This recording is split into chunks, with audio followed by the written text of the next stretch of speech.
outs to Roster Realities, man. Roster Realities got a good YouTube page. Shout outs to Roster Realities. I actually stopped by your YouTube page not too long ago, and I was like, this brother doing some good shit. Shout outs to Roster Realities, bro. Keep on producing content. I'll be everywhere. Roster Realities got a really great YouTube page. Go by his YouTube page and like and subscribe. And listen to some of his videos. Got some really great videos there, man. You dig? Small daily improvements. This topic applies to all. None are exempt. From acorns grow mighty oaks. So what exactly does that mean? Well, let's look at this particular YouTube channel, Roster's Realities. I, like most all YouTubers, watched before starting their channel to tell their stories. I would watch such characters such as O'Shea, Donovan, LAR, 75 Sly, and many others. Also to mention my good buddy, Nick Taylor. I did not like nor agree with some of their messages and or their delivery of said messages. I would say to myself, I could do a better job with this or that. You know, politicking from the peanut gallery. The most despised method of interaction, by the way. I also paid close attention to the equipment being used and became curious as to the ins and outs regarding said equipment that was needed for viable YouTube content. So take DJ Cuda, for example. The guy put out various vids on technology and the uses of it. The same with Keep It Techie.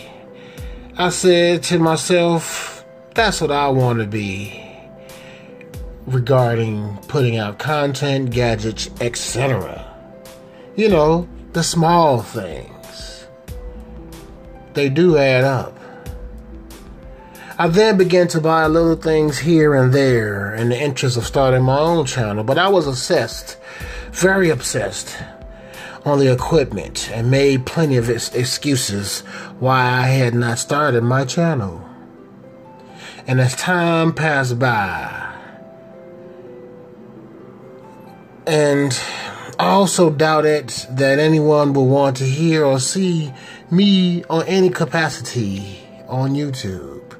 Like, nobody wants to hear me speak or talk.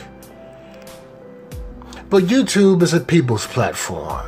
That meant that not everyone will gravitate, not everyone would have gravitated to my channel.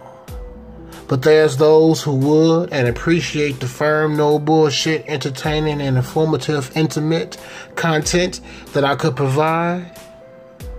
So I did the research on the basics and leaped 10 toes down, learning along the way on sound, media, editing, and other various aspects of creating content. And not just on YouTube, other platforms as well. The rest is, well, you are here, and I thank you for the shares, subscriptions, comments, and even the dislikes, as the point of it all is interaction.